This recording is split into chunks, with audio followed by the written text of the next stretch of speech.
In the village of Kazayan, a small rural community nestled in the shadow of Mount Kilimanjaro, Zoe was known far and wide for her beauty. Her dark, flawless skin gleamed in the sunlight, and her almond-shaped eyes, so bright and expressive, drew the attention of everyone she encountered.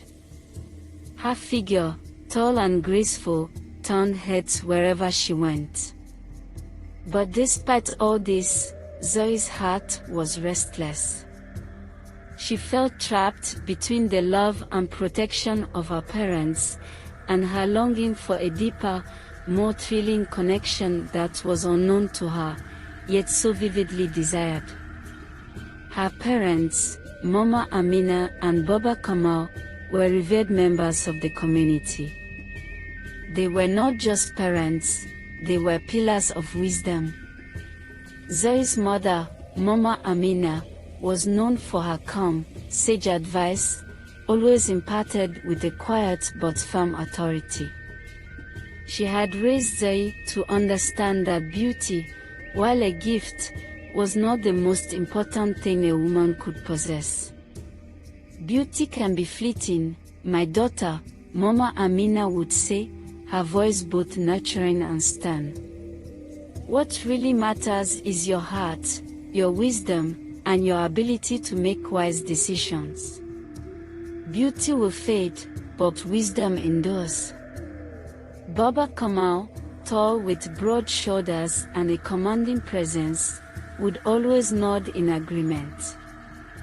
He taught Zoe that real strength was not about physical beauty or outward appearance, but about understanding the world and the people around you. A good heart and a sharp mind, Zoe. Don't let anyone fool you into thinking your worth lies only in your looks. Men will come and go, but only the wise ones will stay. Zoe would listen intently, nodding in agreement, but deep inside, she couldn't help but feel a sense of dissatisfaction. She was beautiful, yes, but no one had truly captured her heart. Her friends often spoke of the romantic adventures they had, the stolen kisses and moonlit rendezvous, while she had nothing to share but stories of her days at home, helping her parents. This growing frustration inside her began to plant seeds of doubt. She had been taught to be cautious, but her friends were different. They mocked her in a playful yet hurtful manner. Zoe was always the beautiful one in the group, yet her friends teased her for being single.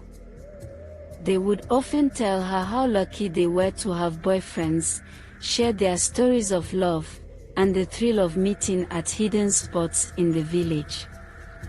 There was Nyasha, a mischievous and bold girl who had a reputation for being the life of any gathering. Nyasha was bold, quick with a laugh, and never afraid to voice her opinions. She had a boyfriend named Dylan, a tall and handsome man who worked as a farmer in the village. The two were inseparable, and their love was the topic of conversation wherever they went. Then there was Grace, soft-spoken yet observant. Grace was more reserved than Nyasha but equally confident in her own right. Grace was dating a man named Isaac, a quiet yet charming fisherman. Isaac had a mysterious allure, and many of the other girls in the village were envious of Grace's steady, yet passionate relationship. Lastly, there was Ada, who, unlike the others, had a more delicate nature, with a sensitivity that drew people to her. She was involved with a boy named Ben, the son of the village's wealthiest merchant. Ada and Ben's love story was filled with dinners at fancy restaurants in the city, weekends spent on the beach, and promises of a future together. But no matter how wonderful their relationship seemed, Zoe couldn't shake the mocking words of her friends. "Zoe, you're just too beautiful to be sitting at home doing nothing. You need to get yourself a boyfriend." Nyasha would laugh, poking her playfully. Your beauty is wasted if you don't have someone to share it with. Grace and Ada would chuckle, but the underlying message was always clear: Zoe was missing out. She had to experience the same joys and heartaches they had. The pressure from her friends was starting to build. She couldn't ignore their teasing any longer, and deep down, she wanted what they had. She began to wonder if they were right. Why was she still single when she was so beautiful? She knew that her friends had found something wonderful in their relationships, and she felt as if she were on the outside looking in, longing for the same connection. One fateful afternoon, while wandering the market with a basket in hand to help her mother with errands, Zoe's world was about to change. The market was alive with activity, with people haggling for fresh produce, merchants calling out their wares, and the warm sun beating down on the dusty dirt roads. Zoe, who often found solace in the rhythm of the market, was deep in thought, considering her friend's words. That was when she saw him. Keto, the butcher.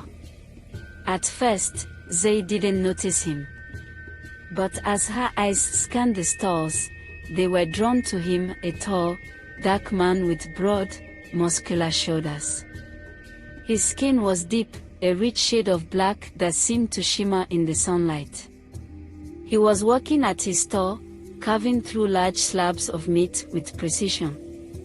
His muscles flexed with every movement, his arms strong and steady, his body a perfect combination of strength and grace. He looked like a warrior. Keto had an almost magnetic presence that Zoe couldn't ignore. His deep brown eyes met hers as she walked by, and in that instant, Zoe felt something stir within her. His smile was inviting, yet there was a hint of something more. Something Zoe couldn't quite place. "You look like you could use some meat, beautiful," Keto said, his voice rich and smooth, laced with a subtle charm. Zoe blushed, feeling a sudden rush of warmth flood her cheeks. She stammered, trying to regain composure, I'm just here to buy vegetables today, thank you." But Keto's smile never faltered. "I have the finest cuts in the village. You're too beautiful to be walking by without at least trying." Zoe didn't know what to say. She didn't need any meat. But she was entranced. Something about him, his confidence, his strength, and the way he seemed so comfortable in his own skin, drew her in like a moth to a flame. She couldn't help but look back over her shoulder as she walked away. The next few days passed in a blur. Zoe couldn't stop thinking about Keto. She found herself walking through the market more often, even when she didn't have any reason to go. Each time she passed Keto's store, he would greet her with that same smile, his eyes lighting up when they met hers. They would exchange pleasantries, and Zoe began to feel an undeniable connection. Over time, Keto began to share more of himself. He would ask Zoe about her life, her hopes, and her dreams. Zoe, in turn, started to share things with him that she hadn't shared with anyone. She talked about her childhood, the lessons her parents had taught her, and her growing frustration with her single status. Keto listened patiently, his gaze never wavering, making her feel like the most important person in the world. There was something about Keto that made Zoe feel special. The more they talked, the more she was drawn to him. His strength, his wisdom, and his mysterious nature only heightened her curiosity. As Zoe's friendship with Keto grew, so did her internal conflict. She couldn't shake the feeling that something was off, that maybe, just maybe, she was falling for a man who wasn't who he seemed to be. But every time Keto spoke to her, every time his eyes locked with hers, she couldn't help but be captivated. Zoe knew that her parents would never approve of Keto. He was mysterious, a man without roots. No one knew where he came from or who his family was. His background was a cloud of uncertainty, and that made Zoe uneasy. Why didn't he speak of his family? Why was he alone in the village? But despite the questions and doubts in her mind, she couldn't resist the pull. Her friends, who had always been supportive, continued to encourage her, teasing her for not yet having a boyfriend. They laughed and pushed her to be more daring, to take chances, to experience the love they had. Each time they teased her, they felt her resolve weakening. One evening, after weeks of visiting Keto and hearing her friends' taunts, Zoe made a decision. She would go to Keto's house. She had never disobeyed her parents before, but she couldn't fight this feeling anymore. Her curiosity, her desire to experience love, to experience the passion her friends had spoken of, had finally overtaken her caution. Keto had invited her several times to his home, but Zoe always made excuses. This time, she couldn't resist. Her parents were traveling to town for an event, leaving her alone at home. It was the perfect excuse. She dressed carefully in her best dress, one that Keto had once complimented her on, and left for his house with a heart full of hope and uncertainty. Keto's house, a small but cozy thatched hut on the edge of the village, looked peaceful from the outside. As Zoe stood at the door, she hesitated.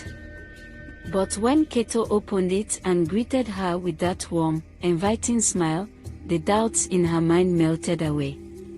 She stepped inside, unaware of the danger that lay ahead. The evening began like any other. Keto was kind and attentive, offering her food and drink. They spoke of many things: Zoe's childhood, her dreams for the future, and Keto's experiences in the market. For a time, Zoe felt at ease. But as the night wore on, she began to feel the weight of Keto's gaze. His eyes, which had once been warm, were now cold, calculating. "You're so beautiful, Zoe," Keto said, his voice lower now. "But beauty like yours is too precious to be wasted." Zoe felt a chill run down her spine, and her heartbeat quickened. Something was wrong. The drink she had accepted earlier was making her head spin, and she could feel her strength waning. But before she could react, Keto moved swiftly, pinning her to the chair. "No one will ever love you like I will," Keto whispered as the world around her began to fade. "But you'll have to stay with me forever." Zoe's vision blurred as she struggled to break free, but it was too late. Keto, the man she had trusted, was not the man she had thought him to be. His charm was a mask for the darkness inside him. He had made a pact with a dangerous sorcerer in the village, a pact that demanded vital parts of a young woman. This pact was a ritual for sudden wealth, and Keto was ready to do anything to get it done. Zoe's eyes widened in horror as Keto revealed his true intentions. He had drugged her to keep her unconscious as he prepared to fulfill the dark deal. The power he sought would come at a great price, her life. As she tried to scream, Keto placed his hand over her mouth. "It's too late," he said, as he began to hit her head aggressively, with a club without stop. Few minutes later, there was silence. Zoe is now quiet, her lifeless body lay in the pool of her own blood. The deed had been done. Keto thought, his body smeared by Zoe's innocent blood, all over. The next plan is to take out the vital parts for the ritual, and being a butcher, Keto did a professional job in taking out those parts. Next, he dismembered Zoe's body, put them into a sack ready to be sold as meat at the market. The next morning, the village was shaken by the news of Zoe's disappearance. Her parents returned to find their daughter missing, and the entire village searched for her in vain. Meanwhile, Keto, believing he had gotten away with his dark plan, was ready to sell Zoe's remains in the market. But as he moved through the village with his cart, something unexpected happened. As he made his way through the village, a stray dog that always lurked around for bones in the market began to bark loudly at the cart. Keto, growing increasingly nervous, pushed the dog away. But the animal wouldn't stop barking. As he reached the market, a group of women who came to buy vegetables noticed the strange blood stains on the cart and the unusual smell wafting from the cart. What made it even more suspicious was the dog that won't stop barking at Keto. One of them, the village elder and herbalist, grew suspicious. "This meat, it's not right," she said, her sharp eyes scanning the cart. "This is no ordinary meat. Where did you get it, Keto?" The women gathered closer, and whispers of the strange meat spread quickly. Before Keto could respond, one of the women's husbands, a former soldier, recognized the shape of human remains. In a flash, the villagers seized Keto and demanded answers. Keto's dark secrets were soon exposed, and the village erupted in anger. They restrained him, and with the help of the local police, Keto was taken into custody. The villagers, their hands shaking with rage and fear, demanded that justice be served. Zoe's story became a warning to the village: trust must always be earned, and love must be approached with wisdom. Her tragic end was a reminder that while love is beautiful, it must never be given blindly. Zoe's parents, grieving their loss, vowed to share her story with the next generation. They hoped that her death would prevent others from falling prey to deceit and betrayal, and her memory would live on in the hearts of all who heard her tale. Dear young girls, please be careful who you fall in love with. Also, be careful who you visit. Do not let peer pressure make you do things you are not supposed to do. When others will go scot-free, you may not. Very importantly, always listen and obey the instructions of your parents. They have gone ahead of you in life and they know what is best for you per time. Dear viewers, do you think Zoe deserved what happened to her after she disobeyed her parents? Or do you think she didn't deserve it because of course she was only in love and was deceived by an evil man? Lastly, what kind of punishment do you think Keto deserves? Let me know what you think about all this in the comment section. Don't forget to also subscribe to our channel for more revealing, entertaining and moral lesson-filled stories like this. I will see you in the next video. Bye for now.